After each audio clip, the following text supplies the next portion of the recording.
So I'm going to share my screen.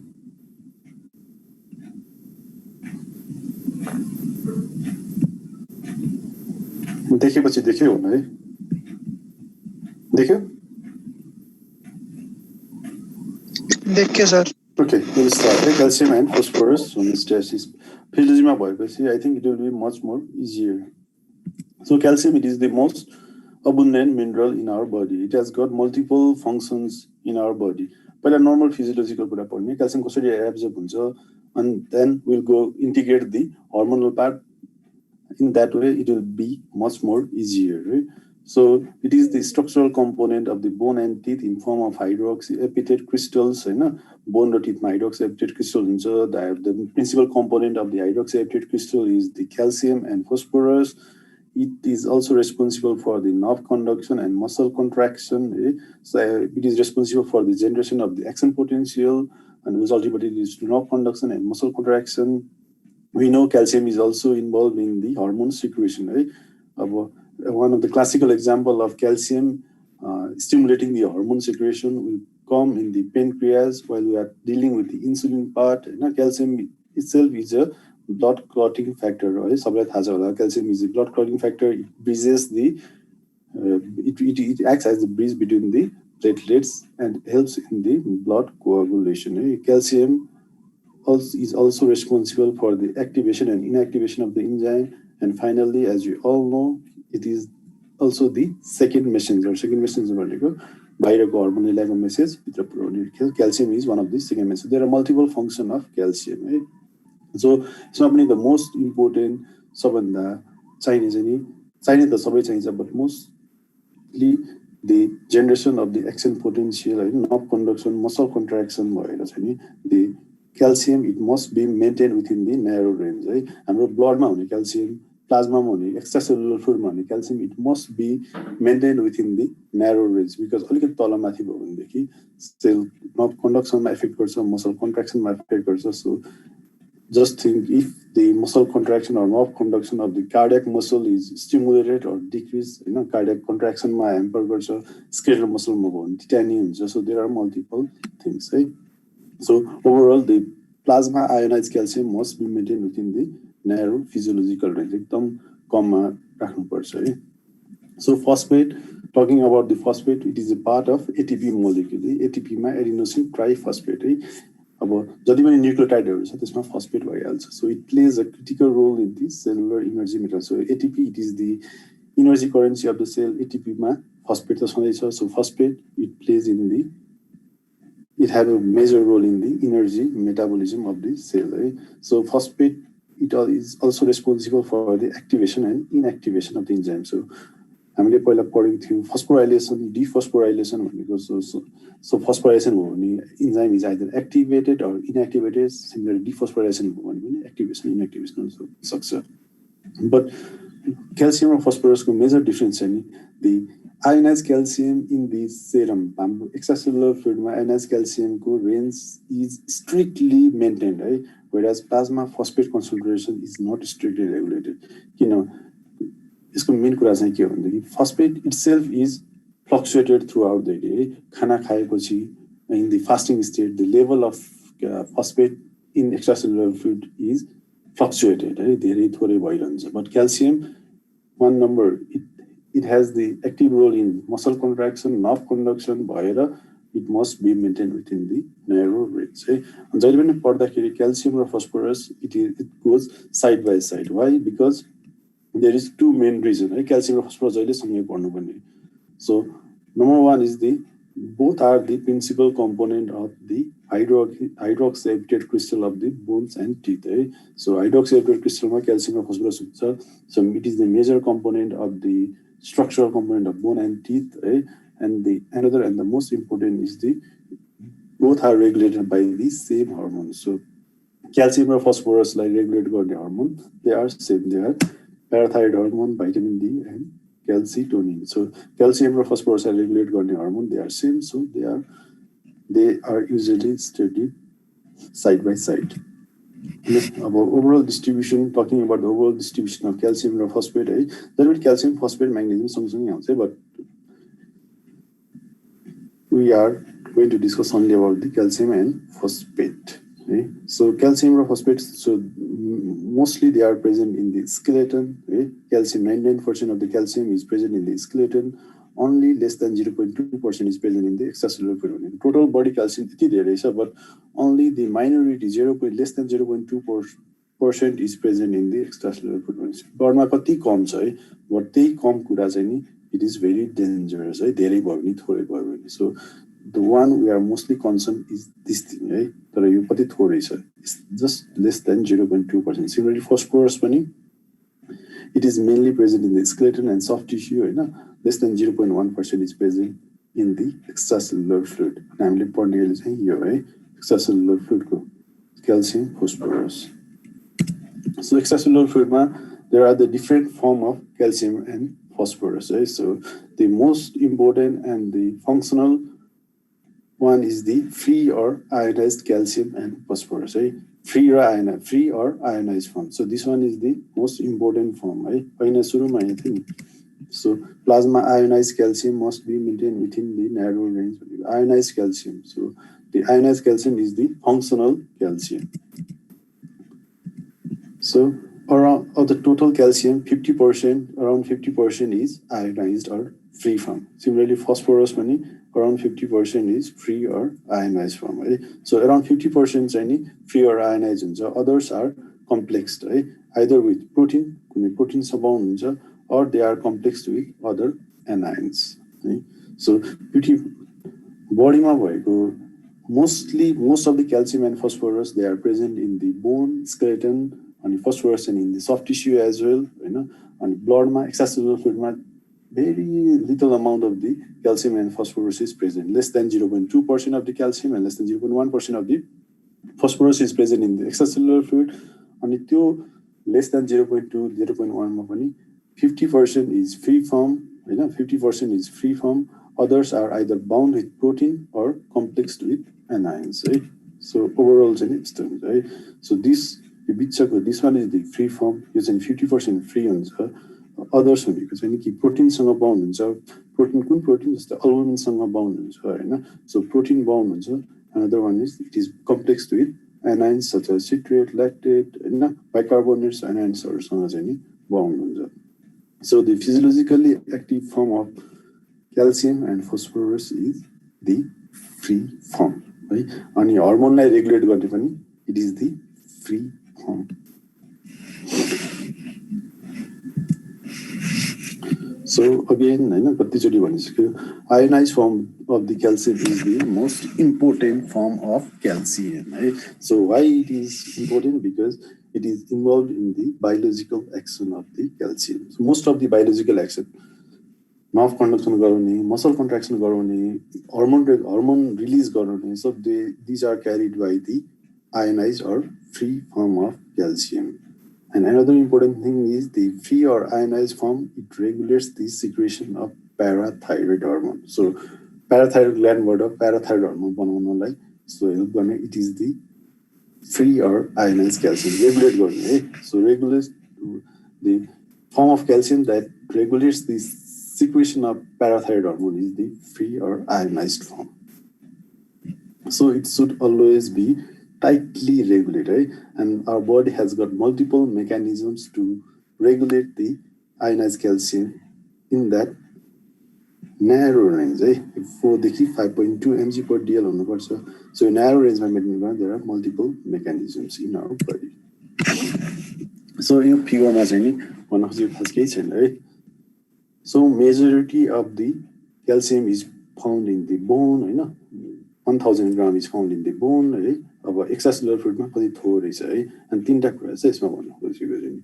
One is the GI tract. So there are three organs which are responsible for regulating the calcium level in our body. Right? One is the GI tract, another one is the kidney, and another one is the bone. Tintama आउने जाने गरेर it is regulated. Regulation गर्ने चाहिँ with the help of parathyroid hormone, vitamin D, and calcitonin. But these are the three major organs from which the calcium is either deposited, either absorbed, either reabsorbed, either resorbed,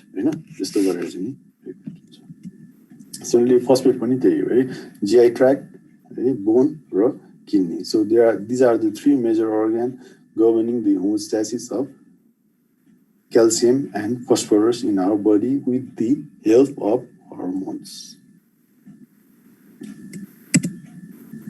So these are the three organs. In the next part, we'll be talking about how the kidney handles the calcium and phosphorus, and how the intestine handles the calcium and phosphorus. So सुरुमा normal physiology बुझ्यो भनेदेखि then hormonलाई short हाल्न सजिलो हुन्छ है. So among the total calcium that is filtered in the glomerulus, 65% is reabsorbed in the proximal convoluted tubule. जति पनि calcium filtered हुन्छ 65% is reabsorbed in the proximal tubule. And of the total calcium filtered, 99% is reabsorbed. So 100% filtered भएको छ, 99% is reabsorbed, 1% goes in the urine, right? And reabsorbed भएकोमा 65% is reabsorbed in the proximal PCT, right? 25% is reabsorbed in the thick ascending limb, right? Whereas very few amount, 8% in the DCT and 1% in the collecting duct is reabsorbed, right? But the bulk of calcium is reabsorbed in the proximal convoluted tubule, is an original. कसरी reabsorb हुन्छ त भन्ने कुरा है. So in the proximal tubule, so proximal tubule calcium is reabsorbed passively, right, by the paracellular, दुईटा सेलको बीचबाट.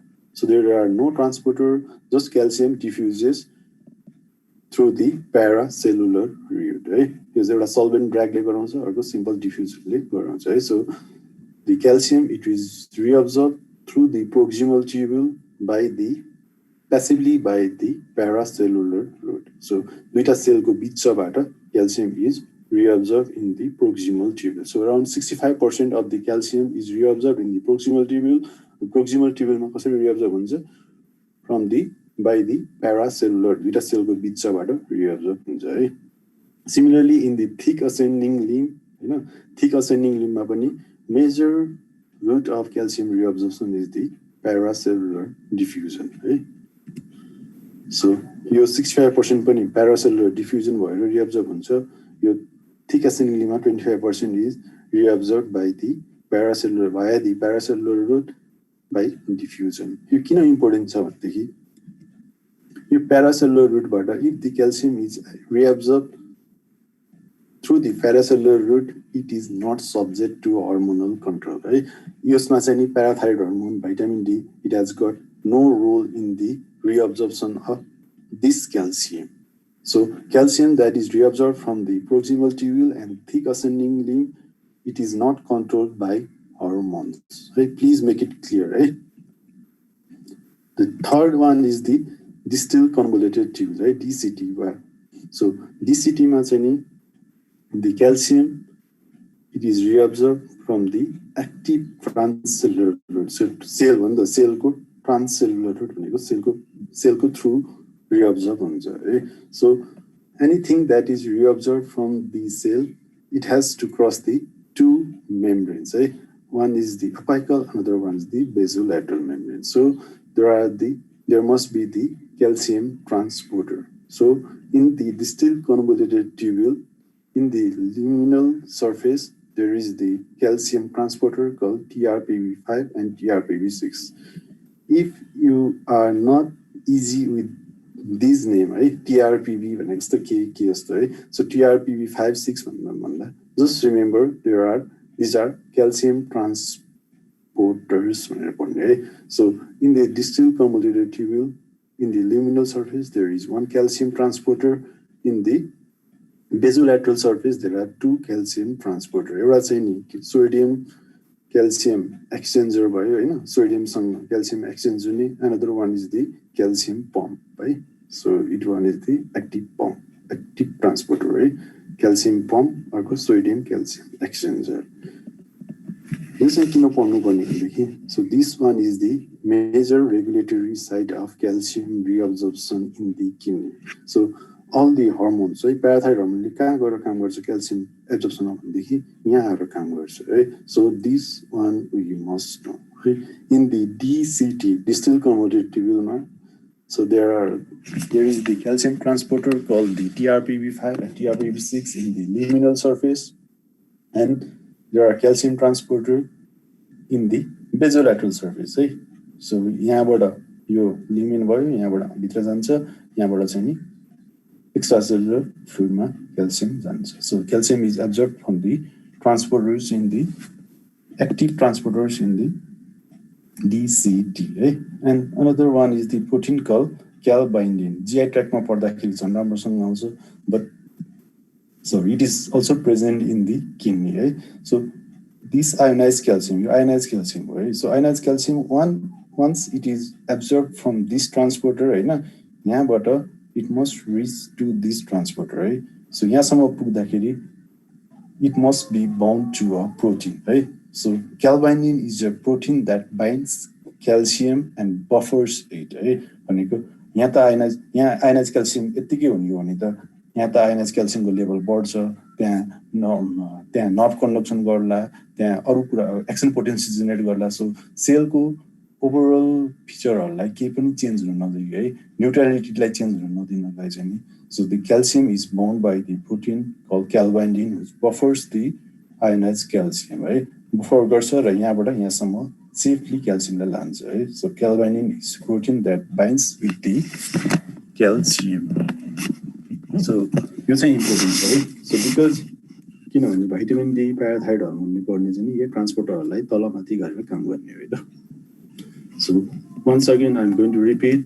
So in the kidney, among the total calcium that is filtered, 99% of the calcium is reabsorbed, 1% passes to the urine. Right? 99% reabsorbed. Majority of the calcium is reabsorbed in the proximal convoluted tubule. So bulk of calcium is reabsorbed in the proximal convoluted tubule.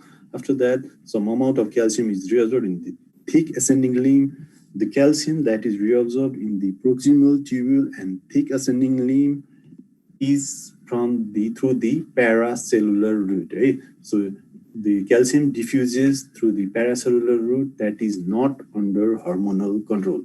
There's any hormonal control. Right? The calcium that is reabsorbed in the DCT through the transporters, active transporters, they are hormonally controlled. Right? So this one is the major regulatory site for the calcium homeostasis in the kidney. So now coming on to the phosphate, right? So phosphate, among the total phosphate that is filtered in through the glomerulus, 80 to 95% is reabsorbed, right? So कति wide range and it depends on the diet, right? About थोरै खायो भनेदेखि excretion is minimal, धेरै खायो भनेदेखि excretion is high. So 5 to 20% depending on the diet, the phosphate is passed into the urine. Phosphate is सजिलो छ है. So majority, all the phosphate that is reabsorbed in the kidney occurs through the proximal convoluted tubule. So जति पनि phosphate reabsorb हुन्छ, जति पनि phosphate kidneyमा reabsorb हुन्छ, all of the phosphate is reabsorbed in the proximal convoluted tubule.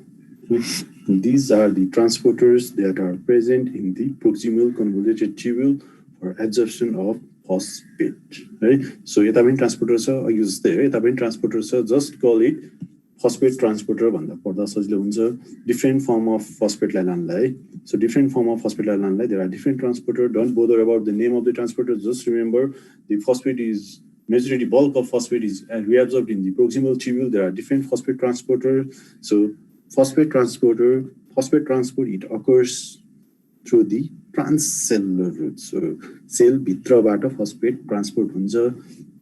So cell भित्रबाट भनेपछि obviously it is also regulated, right? So calcium transcellular पनि हुन्छ, paracellular पनि हुन्छ. Paracellular is not regulated, transcellular is regulated. Phosphate only in the proximal tubule, only transcellular, and this one is regulated. So there are different phosphate transporter in the proximal tubules, right? Your liminal surface को, your basolateral surface को, I don't know, right? यसमा चाहिँ अझै transporter को नाम चाहिँ नि पत्ता लगाइसकेको छैन. So it's just the query. So there are transporters, phosphate transporters in the luminal surface and basolateral surface भन्दा हुन्छ है sorry. So now coming on to the intestine है renal मा त क्लियर छ है so renal मा के छैन phosphate र calcium PCT thick ascending limb र DCT मा reabsorb हुन्छ PCT र thick ascending limb मा by the paracellular through the paracellular route that is not under the hormonal control thick ascending limb मा चाहिँ transcellular route बाट हुन्छ that is under hormonal control phosphorus only reabsorption takes place only in the proximal convoluted tubule and that is through the transcellular route which is under hormonal control यति है अहिलेसम्म पढेको है now coming into the calcium absorption in the intestine है so intestine मा calcium absorption भन्छ है किडनीमा चाहिँ reabsorption यसमा चाहिँ absorption भन्नु पर्यो है so calcium absorption it takes place in the small intestine है small intestine मा हुन्छ है so calcium absorption in the small intestine it occurs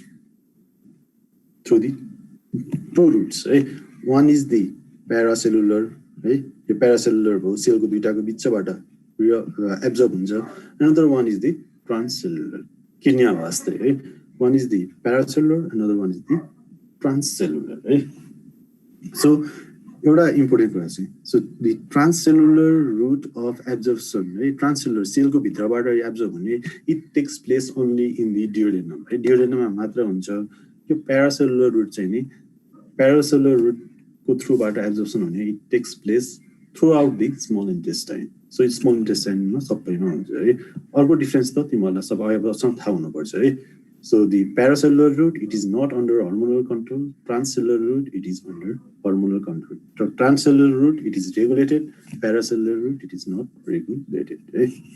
So similar to that of the kidney so the luminal surface or apical surface the calcium transporter is TRPV6 right? TRPV6 transporter बाट calcium transport भयो and there is the protein called calbindin which binds with the intracellular calcium and buffers it and there are two transporter in the basolateral surface of the intestine right?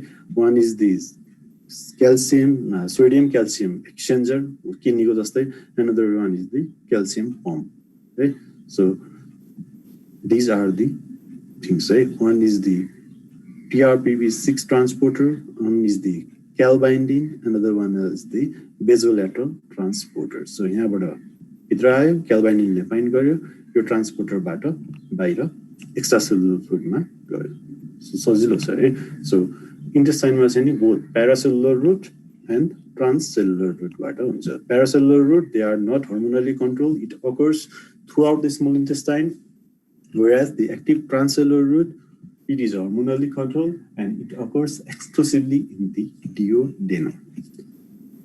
Sorry. बुझ्छ केही छ अहिलेसम्म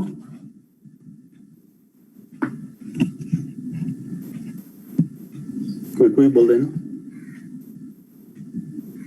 बुझिसक्यो छैन सजिलो छ So intestine को phosphate reabsorption similar to that of the calcium हजुर त्यहाँ अघि calbindin को रोल चाहिँ के भयो इन्टेस्टाइनमा पनि त्यही हो यहाँबाट क्याल्सियम भित्र गयो हैन यो क्याल्सियम त आयोनाइज क्याल्सियम पनि त हैन सो यो आयोनाइज क्याल्सियमलाई चाहिँ नि टप्प टिपेर यो ट्रान्सपोर्टरसम्म पुर्याउने काम गर्छ है अनि अब यहाँबाट यहाँसम्म पुर्याउँदाखेरि त क्याल्सियमले त अनेक थरी काम गर्न सक्छ नि त हैन त्यो काम गर्नलाई दिदैन के भने क्याल्सियमलाई सेफली एब्जर्ब हो क्याल्सियमलाई सेफली यो सेल भित्र सेलुलर प्रोसेसमा पार्ट लिन नदिकन हैन यतापट्टि यो ट्रान्सपोर्टरबाट ब्लडमा पुर्याउने काम गर्छ है सो मेनली ओभरअल भन्दाखेरि चाहिँ नि it buffers the ionised calcium है absorb through the apical surface apical ट्रान्सपोर्टरबाट एब्जर्ब भएको क्याल्सियमलाई बाइन्ड गरेर बफर गरेर यो बेजोलेटरल ट्रान्सपोर्टरसम्म पुर्याउने काम क्याल्बाइन्डिनले गर्छ So intestinal phosphate absorption similar to that of the kidney. There are these sodium phosphate transporters, sodium phosphate transporter in the apical surface, and so phosphate is reabsorbed, and there are transporters in the basolateral surface. Right? So this one is also hormonally controlled. Calcium र फस्फोरसको लगभग उस्तै छ है so फस्फोरसमा चाहिँ नि there is no protein हैन क्यालबाइन्डिन जस्तो कुनै प्रोटिन छैन हैन फस्फोबाइन्डिन प्रोटिन भन्ने जस्तो छैन है क्याल्सियम चाहिँ नि सेल भित्रको कुनै पनि पार्ट कुनै पनि कुरामा भाग लिन सक्ने भएर there it must be buffered है क्याल्सियम चाहिँ नि फस्फेट चाहिँ नि सो सेल भित्र जान्छ सेल भित्रबाट transporter there may be transporter we don't know it है so there are transporter in the apical surface as well as in the basolateral surface यति हो ओभरभ्यू है किडनीबाट कसरी क्याल्सियम र फस्फोरस रिअब्जर्ब हुन्छ कुन रुटबाट रिअब्जर्ब हुन्छ इन्टेस्टाइनबाट क्याल्सियम र फस्फेट कसरी रिअब्जर्ब हुन्छ कुन रुटबाट रिअब्जर्ब हुन्छ इट्स क्लियर है अब जस्ट हर्मोन राख्ने कुरा मात्र हो So basically there are 3 hormones that are responsible for the regulation of calcium and phosphorus in our body. Calcium and phosphorus like त्यो लेबर को narrow range में राख्नुलाई हेल्प गर्ने there are 3 hormones. So these 2 are often called the hypocalcemic or hypercalcemic hormone. Calcium बढाउँछ hypo भन्ने चाहिँ use गर्नु हुँदैन धेरै बढाउने हैन नर्मल रेन्जमा राख्ने हो है यसले कहिले पनि धेरै बनाउँदैन है सो धेरै बनाउने हैन यसले चाहिँ क्याल्सियम बढाउँछ यसले क्याल्सियम घटाउँछ so now coming on to the first hormone that is the parathyroid hormone है so parathyroid hormone is secreted by the parathyroid gland parathyroid gland are located on the posterior surface of the thyroid gland So thyroid को दुईटा lobe भयो एउटा लोबमा superior inferior superior so there overall there are 4 parathyroid gland है posterior surface मा देख्दैन है so thyroid को surgery गर्दाखेरि parathyroid gland injured हुने parathyroid gland निकाल्ने चान्स एकदम धेरै हुन्छ है so overall total thyroid gland गर्दा निकाल्नै पर्छ and the parathyroid glands should be inserted somewhere in the body so there are different cells in the parathyroid gland हैन one of the most important cell is the chief cell which secretes the parathyroid hormones. So chief cells are the cells of the parathyroid gland which secretes parathyroid hormone. Right?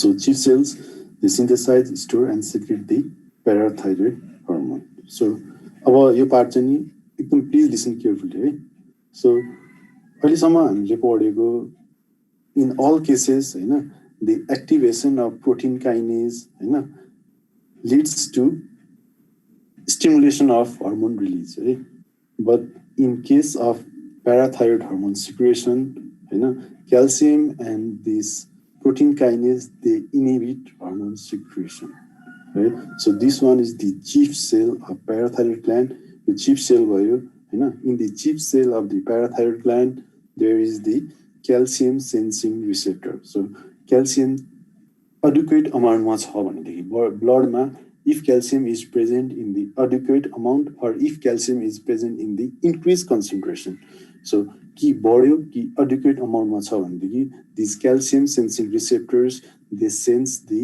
calcium so calcium sense गर्छ and the calcium it binds to this receptor which leads to the so this receptor is GQ coupled G protein receptor so it leads to the activation of phospholipase C activation bhaera so it leads to the generation of diazyl glycerol and inositol triphosphate from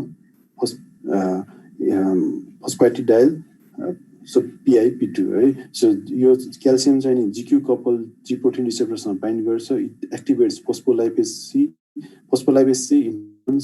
leads to the formation of diazyl glycerol and IP3 so diazyl glycerol it activates protein kinase C IP3 ले calcium release गराउँछ so overall यसमा भन्दाखेरि so protein kinase C and calcium generate भयो so protein kinase C and calcium it leads to the inhibition of synthesis and release of parathyroid hormone so यसमा अरुमा जहिले पनि calcium यो second मेसेन्जरहरुले चाहिँ नि हार्मोन रिलीज गराउँछ है मोस्ट अफ द एउटा यो र एउटा रेनिन छ है किडनीको दुईटामा मात्र हो हार्मोन यो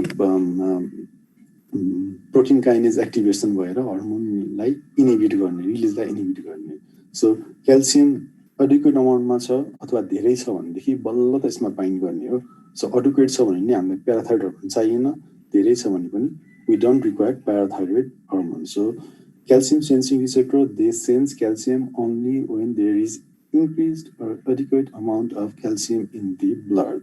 Right? So then the calcium binds to the calcium sensing receptor. So the calcium binding to the calcium sensing receptor activates protein kinase C and calcium. Right? So these two in turn inhibits the parathyroid hormone synthesis and release.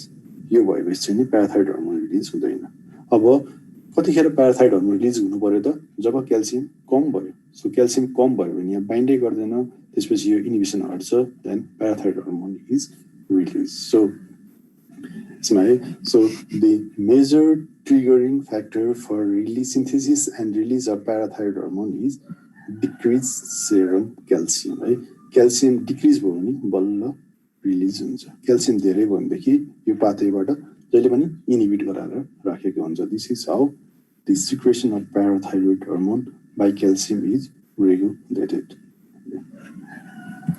So अब parathyroid hormone आयो, प्याराथाइरोइड hormone ब्लडमा आयो। whenever there is low serum calcium low छ भनेदेखि parathyroid hormone is release and it comes into the bloodstream.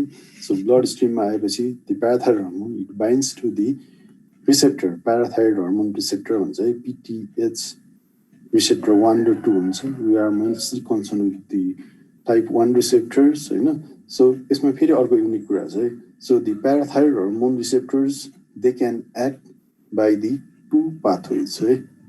One is the activation of protein kinase A, another one is the activation of protein kinase C and calcium. Right? So, भनेको मतलब, so parathyroid hormone को receptor कहाँ हुन्छ parathyroid hormone को receptor? Parathyroid hormone को receptor they are present in the kidney, they are present in the bone, हैन? So त्यो ठाउँमा चाहिँ नि, so there is GS coupled G protein receptor as well as GQ coupled G protein receptors. दुईटैबाट काम गर्छ है। So एउटै सेलमा दुईटै रिसेप्टर हुन्छ प्याराथाइरोइड हर्मोनको। So one it acts by activating the cyclic AMP and increasing the protein kinase A, and another it acts by increasing the calcium and activating protein kinase C. Protein kinase A र C, GS GQ couple दुईटै पाथवेबाट काम गर्छ प्याराथाइरोइड हर्मोनले। So the parathyroid hormone receptor they are present in the proximal tubule and distal convoluted tubule, right, in the kidney, as well as they are present in the osteoblast and pre-osteoblast in the bone.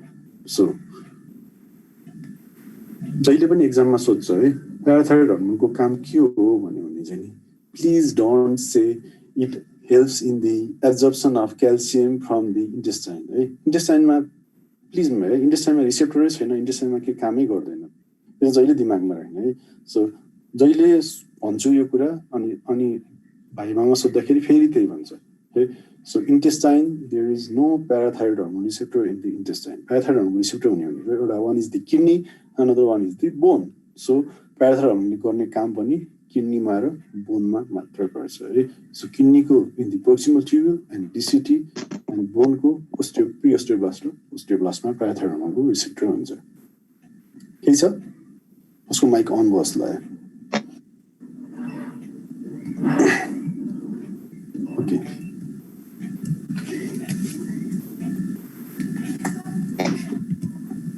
So in the kidney, parathyroid hormone it promotes the calcium reabsorption. कहाँबाट reabsorption गराउँछ? From the distal convoluted tubule. So distal convoluted tubule मा there is the receptor of the parathyroid hormone. So distal convoluted tubule मा it promotes the calcium reabsorption. Right? So कोही बोलेको हो?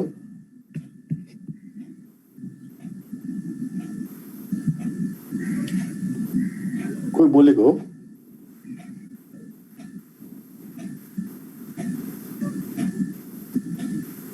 एकजना बोल्यो भने त्यो नचाहिने कुरा बोल्यो भने चाहिँ नि, कोही एकजना नचाहिने कुरा बोल्यो भने म कहिले पनि चिन्दै पनि त्यो क्लास लिन्न है। त्यो चाहिँ प्लिज किप इन माइन्ड। अनि पीसीटी भर बुझेन भन्न के भनेको?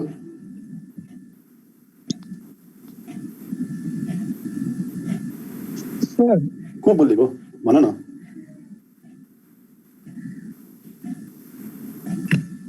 पीसीटी मा भएर के त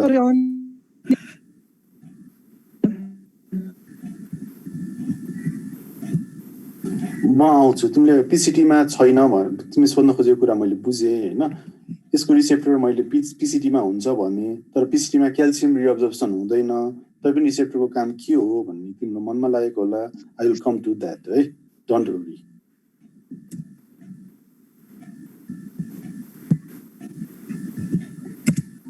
सो तीनटा काम भयो है so one is the calcium reabsorption from the distal convoluted tubule so distal convoluted tubule बाट calcium reabsorption गराउँछ another one is the phosphate loss and another one is the activation of vitamin D है so किडनीमा receptor कहाँ छ एउटा proximal ट्युबुलमा छ अर्को DCT मा छ सो डीसीटी मा चाहिँ नि क्याल्सियम रिअब्जर्प्सन गराउँछ पीसीटी बाट चाहिँ नि एउटा फस्फेट लस गराउँछ अर्को पीसीटी मा there is the activation of vitamin D. So parathyroid hormone ले किडनीमा गर्ने काम भनेको तीनवटा छ है एउटा क्याल्सियम रिअब्जर्प्सन गराउँछ एउटा फस्फेट लस गराउँछ अर्को भाइटामिन डी को एक्टिभेसन गराउँछ सो डीसीटी मा चाहिँ नि क्याल्सियम रिअब्जर्प्सन गराउँछ डीसीटी को रिसेप्टरहरुले चाहिँ क्याल्सियम रिअब्जर्प्सन गर्न हेल्प गर्छ एन्ड पीसीटी को receptor they help in the phosphate loss and activation of vitamin D PCT receptor they are not involved in the calcium reabsorption.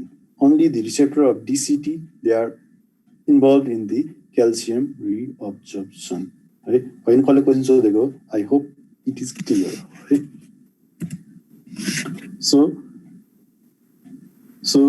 the parathyroid hormone, it stimulates the calcium reabsorption from the DCT. So DCT ma agina bhane the. So DCT ma there is the reabsorption of calcium by the transcellular route, you know. यो सेलको थ्रुबाट calcium reabsorption हुन्छ through this transporters so what PTH does is they increases the number of this receptors right so यो ट्रान्सपोर्टरहरु छ नि यो TRPV transporter अनि sodium calcium exchanger यो ट्रान्सपोर्टरको नम्बर चाहिँ नि बढाइदिन्छ and it inhibits the degradation of this रिसेप्टरको नम्बर घट्न दिदैन बढाइदिन्छ सो ट्रान्सपोर्टरको नम्बर घट्न दिदैन बढाइदिन्छ so ultimately it leads to increase calcium reabsorption from the DCT है अर्को चाहिँ नि क्याल्बाइनिन प्रोटिन छ it also stimulates the increase synthesis of calbindin protein है तीनटा कुरा गराउँछ है one is the calcium reabsorption from DCT another is phosphate loss another one is activation of vitamin D right DCT मा गराउने it leads to increased calcium reabsorption कसरी calcium reabsorption गराउँछ त parathyroid hormone ले भन्यो भनेदेखि it increases the transcription of the calcium transporters है calcium transporter को नम्बर बढाउँछ another one is it inhibits the degradation of these transporters यो transporter को degradation चाहिँ नि कम गराउँछ synthesis बढाइदिन्छ so ultimately it leads to the increased calcium reabsorption from DCT right another one is it promotes phosphate loss गराउँछ कहाँबाट PCT बाट proximal tubule बाट phosphate loss गराउँछ कसरी because parathyroid hormone it promotes the removal of these transporters so these transporter को endocytic removal and endocytic removal गराएर it leads to increased degradation of this transporter यो transporter लाई degrade गर्यो भने त phosphate reabsorption हुँदैन reabsorption नभएपछि phosphate is lost in the urine है so parathyroid hormone ले किडनीमा गर्ने calcium reabsorption in the DCT by upregulating the transporters phosphate loss in the urine by down regulating or degrading the transporters हैन यो phosphate reabsorption गर्ने ट्रान्सपोर्टरलाई चाहिँ नि degrade गरिदिन्छ so that the phosphate is lost in the urine right? And the third one is it stimulates the final step right 1-alpha hydroxylation of vitamin D activation in the proximal tubule so proximal tubule मा यो 25 hydroxy vitamin D बाट 1-alpha hydroxylase enzyme को help the active form of vitamin D is formed and the 1-alpha hydroxylation it is activated by parathyroid hormone. So कसैले parathyroid hormone को काम के हो भनेर सोध्यो भनेदेखि there are 3 functions of parathyroid hormone. One is the calcium reabsorption from the distal convoluted tubule by upregulating the transporters, calcium transporters. Second one is the phosphate loss through the urine by degrading the phosphate transporter in the PCT. And third one is the activation of vitamin D by activating the 1-alpha hydroxylase enzyme in the proximal tubule. So vitamin D को activation गराउँछ, phosphate loss गराउँछ, calcium reabsorption गराउँछ. So these are the overall effect of parathyroid hormone in the kidney. हजुर sir त्यो 1-alpha हाइड्रोक्सिलेसन गरेर vitamin D लाई activate गरेपछि vitamin D ले त इन्टेस्टाइनमा काम गरेर त्यो चाहिँ इन्डाइरेक्टली भन्न पाइयो, डिरेक्टली चाहिँ भन्न पाइएन नि त। प्याराथाइरोइड हर्मोनको डिरेक्ट एक्सन चाहिँ इन्टेस्टाइनमा छैन, बट इन्डिरेक्टली चाहिँ नि अब भिटामिन डी लाई एक्टिभेसन गराए, अब यो भिटामिन डी ले गएर चाहिँ नि इन्टेस्टाइनमा काम गरेपछि गर्छ चाहिँ भन्न पाइयो, बट डिरेक्ट एक्सन त भएन नि त। क्याल्सियम एब्जर्प्सन फ्रम इन्टेस्टाइन भन्न पाइदैन, इन्क्रिज गर्छ तर इन्डिरेक्टली हो नि त, डिरेक्ट एक्सन त भयो नि त। प्याराथाइरोइड हर्मोनको जहाँ रिसेप्टरै छैन त्यहाँ काम गर्छ भन्न त मिलेन नि त। प्याराथाइरोइड हर्मोनले भिटामिन डी बढाउँछ, भिटामिन डी ले चाहिँ नि इन्टेस्टाइनबाट क्याल्सियम र फस्फोरस रिएब्जर्प्सन गर्छ भन्न चाहिँ मिल्छ मजाले है। अल्टिमेट इफेक्ट के हो त भन्दाखेरि चाहिँ तिमीले भनेको एकदम करेक्ट छ है। अल्टिमेट इफेक्ट चाहिँ नि त्यो हो, बट डिरेक्ट इफेक्ट त होइन नि त। डिरेक्ट इफेक्ट भनेको त प्याराथाइरोइड हर्मोनको रिसेप्टर जहाँ छ त्यहाँ मात्र हुन्छ डिरेक्ट इफेक्ट है। रिसेप्टरै नभएको ठाउँमा फंक्सनमा बुकहरुमा सबैमा लेखेर हुन्छ increase absorption of calcium from intestine. It's up to you. मैले बुझेको कुरा, मैले बुझाउने कुरा चाहिँ तिमीलाई भनेको हो हैन। क्याल्सियम बढाउँछ, अल्टिमेट इफेक्ट चाहिँ हो, डिरेक्ट इफेक्ट चाहिँ हैन। प्याराथाइरोइड हर्मोनले इन्टेस्टाइनमा गएर सिधै क्याल्सियमलाई ट्रान्सपोर्टर बढाइदिने चाहिँ नि आई डोन्ट नो है। तर हेर किताबमा कहीँ छ भनेदेखि you can go for that है। बट मेजर एक्सन के हो त? मेजर एक्सन यही तीनटा हो। रिसेप्टर कहाँ हुन्छ? किडनीमा हुन्छ हैन, अनि बोनमा हुन्छ। बोनमा काम गर्छ, किडनीमा काम गर्छ। इन्टेस्टाइनबाट चाहिँ indirectly through the activation of vitamin D काम गर्छ है। अब यो भन्दा अरु कुरा किताबमा कतै पायो डिटेल मेकानिजम अफ एक्सन भनेदेखि प्लिज यु क्यान राइट है। मलाई थाहा भएको कुरा चाहिँ नि यो हो है। अनि सिम्पल बुझ्ने कुरा पनि यही नै हो है। मैले अझैसम्म बुझेको कुरा पनि यही नै हो है। सो अब नेक्स्ट बाँकी कुरा चाहिँ नि नेक्स्ट क्लासमा पढ्ने है। अहिले नेक्स्ट बाँकी छ, सिक्दिन आएर के छ पढाइदिन्छ। So the last one is the action of parathyroid hormone in the bone है। So बोनमा parathyroid hormone receptor they are present in the osteoblast and pre-osteoblast है। osteoblast र pre-osteoblast मा हुन्छ। So parathyroid hormone binding to the receptor in the osteoblast leads to the secretion of CSF हैन, colony stimulating factor and RANK हैन, and it inhibits the synthesis of osteopetroglin है। यसले गरेर चाहिँ नि these all factors that leads to the formation of osteoclast from osteoclast precursor. So osteoclastहरु बढाइदिन्छ। osteoclast धेरै भएपछि it leads to increased bone resorption है। यसमा पनि एउटा कुरा ध्यान दिनुपर्छ है। So osteoclast they are involved in the bone resorption, but osteoclast मा directly PTS को receptor चाहिँ हुँदैन है। So PTS को receptor they are present in the osteoblast. osteoblast ले different factors release गराउँछ that leads to the proliferation of or formation of osteoclast from osteoclast precursor, and osteoclast they help in the bone resorption. So ultimate effect of parathyroid hormone on bone is it leads to increased bone resorption. Bone resorption बढाइदिन्छ है। So vitamin D, so the active form of vitamin D is called calcitriol है। So calcitriol भनेको 1,25 dihydroxy vitamin D भन्छ। So there are two forms of vitamin D, vitamin D3 that is synthesized in the skin, vitamin D2 that is taken from the diet हैन। This one is cholecalciferol, this one is ergocalciferol है। So what is the active form of vitamin D भन्यो भने please say simply चाहिँ नि calcitriol भन्ने है। तीनटा trial भएको चाहिँ this one is the active form हैन। अलिकति फ्यान्सी भन्नु मन लाग्यो भने you can go for 1,25 dihydroxy cholecalciferol or 1,25 dihydroxy ergocalciferol है। बट यो भन्दाखेरि गाह्रो हुन्छ। So what is the active form भन्यो भने it goes for please go for calcitriol है। So त पढिसक्यो होला पहिल्यै हैन। So स्किनमा चाहिँ नि UV rays को थ्रुबाट so cholecalciferol is synthesized it is hydroxylated in the liver. 25 hydroxylation it occurs in the liver, in the kidney.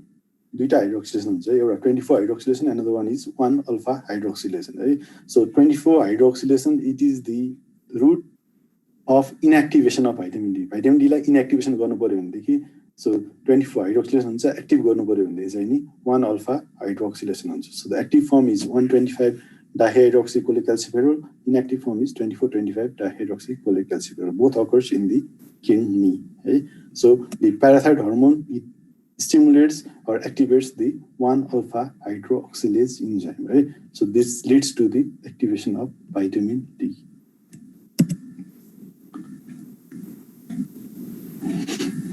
के हो यसको आन्सर? यो आन्सर के हो भने त्यसपछि नेक्स्ट क्लासमा पढ्ने.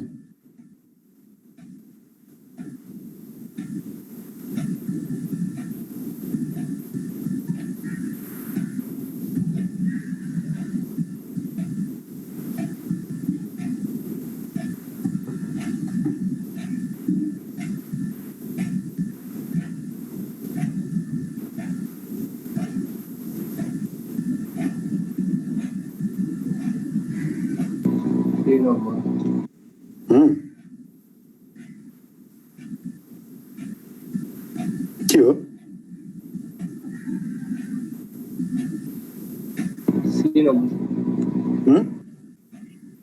सी. So increase PTS भयो भनेदेखि vitamin D impaired हुन्छ synthesis.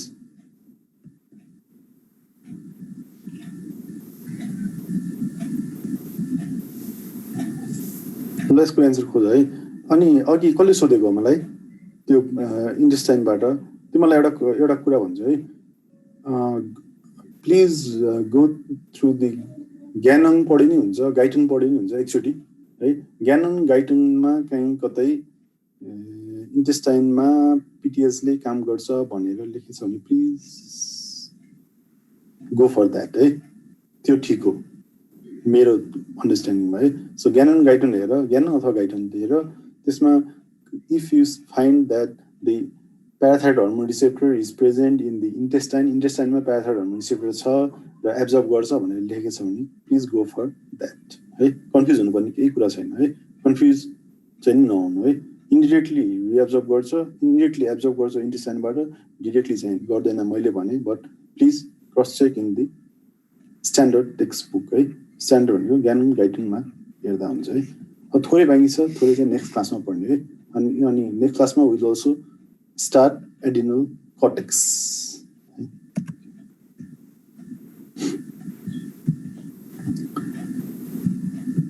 अरू केही छ यो भन्दा?